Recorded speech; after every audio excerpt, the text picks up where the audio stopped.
ایسا ہی ہے. تو سب سے پہلے تو میں یہ آپ بتانا چاہوں گی کہ جب آپ بانجھ پن کے علاج کے لیے جائیں تو ہسبینڈ اور وائف دونوں کو اکٹھے جانا چاہیے، بیکاز یہ ایک کپل کا مسئلہ ہے، یہ ایک صرف عورت کا مسئلہ نہیں ہے. جیسے میں نے پہلے بتایا کہ بانجھ پن کی وجوہات مرد میں بھی ہو سکتی ہیں. بالکل. اور دوسری چیز یہ ہے کہ آپ ایک مستند قابل ڈاکٹر کے پاس جائیے جو آپ کو پراپر گائیڈ کر سکے. اور ڈیفینیٹلی مرد انا کا مسئلہ بناتے ہیں، لیکن ایک اچھی کاؤنسلنگ سے اور ان کو بتایا جا سکتا ہے کہ یہ ٹیسٹ کروانا ضروری ہے. اور عموماً ایک ہی ٹیسٹ کروایا جاتا ہے جسے ہم سیمن انالیسس کہتے ہیں. اس سے پھر پتہ چل جاتا ہے کہ مرد میں کوئی پرابلم ہے یا نہیں ہے، ان کے جراثیم کتنے ہیں، ان کی تعداد کیا ہے، وہ نارمل بنے ہوئے یا نہیں بنے ہوئے. اور وہ ایک ٹیسٹ عموماً 1 یا 2 سال کے لیے کافی ہوتا ہے، مطلب انہیں بار بار ریپیٹ نہیں کروانا پڑتا. اچھا، تو دونوں کی مرد اور عورت دونوں کے لیے سیم ٹیسٹ ہوتا ہے یا ڈفرینٹ ٹیسٹ ہوتا ہے؟ نہیں، ڈفرینٹ ٹیسٹ ہوتے ہیں. خواتین کے ٹیسٹ ڈفرینٹ ہوتے ہیں، مرد کے ٹیسٹ ڈفرینٹ ہوتے ہیں. اور بانجھ پن یا بے اولادی کا علاج صبر آزما ہوتا ہے، وقت مانگتا ہے.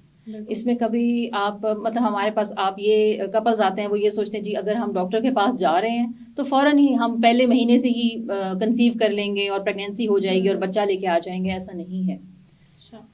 اس کا یہ ٹائم ٹیکنگ ہے، کافی اس میں وقت ہوتا ہے. اور خواتین کے کافی اس میں کچھ ہارمونس ٹیسٹ ہم نے کروانے ہوتے ہیں، اس میں الٹرا ساؤنڈ ہے، ان کے ٹیوبس چیک کرنا ہوتا ہے کہ اس کا اسٹیٹس کیا ہے. تو یہ ملٹیپل ٹیسٹ ہوتے ہیں، یہ کروانے ضروری ہے. اس کا علاج کب شروع کر دینا چاہیے ہمیں؟ جی، اس کا علاج جیسے میں نے آپ کو پہلے بتایا کہ اگر شادی کو 1 سال گزر چکا ہے اور ہسبینڈ وائف ظاہر بالکل نارمل ہیں اور نارمل طریقے سے رہ رہے ہیں، اکٹھے رہ رہے ہیں، اور پھر بھی پریگنینسی نہیں ہو رہی تو علاج شروع کر دینا چاہیے. اور اگر خاتون کی عمر 35 سال سے زیادہ ہے تو 6 ماہ بعد علاج شروع کر دینا چاہیے. اور اس میں ایک اور چیز میں واضح کرنا چاہوں گی کہ ہمارے ہاں اکثر یہ ہے کہ جی شادی ہوئی، شادی کے مہینہ بعد ہسبینڈ دبئی یا سعودیہ چلا گیا اور وہ سال بعد واپس آیا اور پیچھے 1 سال اس بیچاری خاتون کو سننا پڑا کہ اولاد نہیں ہو رہی. تو یہ پلیز کلیئر کریں اپنے مائنڈ میں کہ پریکٹیکلی وہ صرف 1 ماہ کے لیے ساتھ رہے، تو اسے ہم صرف 1 ماہ کنسیڈر کریں گے میرج کا، وہ باقی کے 10-11 ماہ تو باہر رہا. ٹھیک ہے، تو آپ 1 سال اکٹھا اگر وہ رہے ہیں اور پھر بھی پریگنینسی نہیں ہو رہی تو پھر ڈیفینیٹلی آپ کو ایک ڈاکٹر کے پاس جانا چاہیے اور ٹریٹمنٹ اسٹارٹ کرنا چاہیے. اچھا، تو یہ جیسے بھی آپ نے بتایا 35 سال، تو ایسا بھی ہو سکتا ہے کہ مطلب خواتین کی ایج زیادہ ہونے کے ساتھ ان کے اندر یہ فیکٹر بڑھتا جاتا ہے یا وہ بالکل ہی باز ہو سکتی ہیں؟ جی. اور کون سی ایسی ایج ہوتی ہے جس میں جا کے یہ چیز آپ کنسیو نہیں کر سکتے ہو؟ ہاں جی، یہ جو کنسیو کرنے کی سب سے بیسٹ ایج ہے وہ ہے 20 سے 35 کے درمیان، کیونکہ یہ اس وقت عورت ینگ ہوتی ہے، ایگ کوالٹی بہت اچھی ہوتی ہے، ایگ کوانٹٹی اچھی ہوتی ہے، ایگ ریسیپٹیو ہوتے ہیں اور پریگنینسی ہو سکتی ہے. جیسے ہی 35 کی ایج کراس کرتی ہے عورت تو ایگز کی کوالٹی بھی خراب ہونا شروع ہو جاتی ہے اور ایگز کی کوانٹٹی بھی کم ہونا شروع ہو جاتی ہے. تو آپ اگر اس کے چانسز 35 سے پہلے 60% سے کنسیو کرنے کے تو 35 کے بعد 10% تک رہ جاتے ہیں. تو یہ اتنا بڑا گیپ آ جاتا ہے. اور آپ دیکھیں کہ ایون 35 کے بعد اور 40 کے بعد نہ صرف یہ کہ پریگنینسی کے حمل ہونے کے چانسز کم ہو جاتے ہیں بلکہ مینٹلی ریٹارڈڈ بچوں کے ڈاؤن سنڈروم کے چانسز بہت بڑھ جاتے ہیں. تو آپ ہمارے معاشرے میں جو بانجھ پن اور بے اولادی زیادہ ہو رہی ہے اس کی ایک وجہ یہ بھی ہے لیٹ شادی کرنا. خواتین لڑکیاں آج کل کی اپنا کیریئر فالو کر رہی ہیں کہ ہم اپنی ایجوکیشن کمپلیٹ کر لیں، اپنا کیریئر دیکھ لیں اور اس کے بعد ہم شادی کریں. تو اس میں ہوتا یہ ہے کہ 30-35 تک وہ پہنچ جاتی ہیں. جیسے ہی وہ کراس کرتی ہیں اس کے پھر فوراً بعد انہیں خیال آتا ہے کہ نہیں اب بچہ کیوں نہیں ہو رہا. ڈیفینیٹلی 35 کے بعد ان کی ایک کوالٹی وہ نہیں رہتی جو 35 سے پہلے تھی. ایک یہ فیکٹر ہے لیٹ شادیاں کرنا. دوسرا، شادی تو جلدی ہو گئی لیکن ہسبینڈ وائف میوچل ان کا ڈیسیجن ہوتا ہے کہ ہم پریگنینسی ڈیلے کر لیں، تو اس سے بھی پرابلمز آ جاتے ہیں. مطلب برتھ کنٹرول کوئی بھی میتھڈ یوز کر رہے ہیں، پلز اگر نہیں بھی یوز کر رہے، کوئی بھی میتھڈ یوز کر رہے ہیں، تو جب آپ نیچرلی ایک چیز کو روکیں گے اور جو آپ کا فرٹائل پیریڈ ہے اس سے ڈیلے کریں گے تو ڈیفینیٹلی چینجز تو آئیں گے. ٹھیک.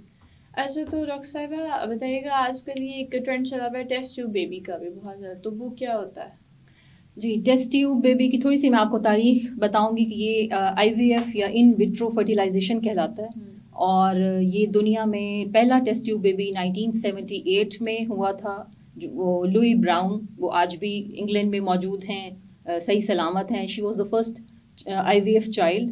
اور اس کے بعد مطلب it was a revolution in the field of medical science. اور جس نے آئی وی ایف طریقہ کار ایجاد کیا تھا وہ ان کو نوبل پرائز بھی ملا. پاکستان میں پہلا آئی وی ایف سینٹر 1984 میں Lahore institute of fertility and endocrinology میں پروفیسر راشد لطیف نے بنایا. ابھی میں تھوڑی سی بات بیچ میں یہ کرنا چاہوں گی کہ ابھی ریسنٹلی میں حمید لطیف ہاسپٹل لاہور سے ہی انفرٹیلٹی میں ایک سرٹیفکیٹ لے کر آئی ہوں, وہاں سے ٹریننگ لے کر آئی ہوں. تو اور میرا یہ مشن ہے کہ میں ساہیوال جیسے علاقے میں یہاں پہ یہ آئی وی ایف سینٹر قائم کروں تاکہ یہاں کے لوگوں کو بھی سہولت ملے. اچھا, تو یہاں پہ ہمارے جو ناظرین ہیں یا جو ہماری قوم ہے, یہاں ایک ان کا ایک ٹرینڈ ہے یا ان کا ایک میتھ بھی کہہ سکتے ہیں, یا یہ سچائی ہے کہ اسلامک پوائنٹ آف ویو سے لوگ اس کو حرام کنسیڈر کرتے ہیں, تو کیا یہ حرام ہے؟ جی, میں جو ہماری وفاقی شریعہ ہے, لا ہے, انہوں نے یہ فتویٰ بھی دیا ہے, کورٹ نے بھی ڈیسیژن دیا ہے کہ یہ آئی وی ایف یا ٹیسٹ ٹیوب بیبی حرام نہیں ہے انٹل اینڈ انلیس جو آپ سپرم لے رہے ہیں اور ایگ لے رہے ہیں وہ میرڈ کپل کا ہو, یعنی ہسبینڈ اور وائف کا ہی لیا جائے, تو یہ حرام نہیں ہے. ہاں, ڈونر سپرم یا ڈونر ایگ, یعنی اب کسی اور مرد کا سپرم اور کسی اور عورت کا ایگ لے کے اور وہ آپ فرٹیلائز کر کے ایمبریو اس خاتون کے رحم میں رکھ دیں, وہ جائز نہیں ہے, وہ حرام ہے. لیکن اگر وہ میرڈ کپل ہے, اسی مرد اور اسی عورت کا آپ انڈا اور سپرم استعمال کریں گے اور ایمبریو بنائیں گے تو وہ حرام نہیں ہے. اور یہ لا نے یہ ثابت کیا ہے, جو شریعہ کورٹ ہے ہماری پاکستان کی, باقاعدہ یہ ڈیسیژن دیا انہوں نے بھی. ٹھیک. اچھا, تو بیسیکلی اس کا پروسیجر کیا ہوتا ہے؟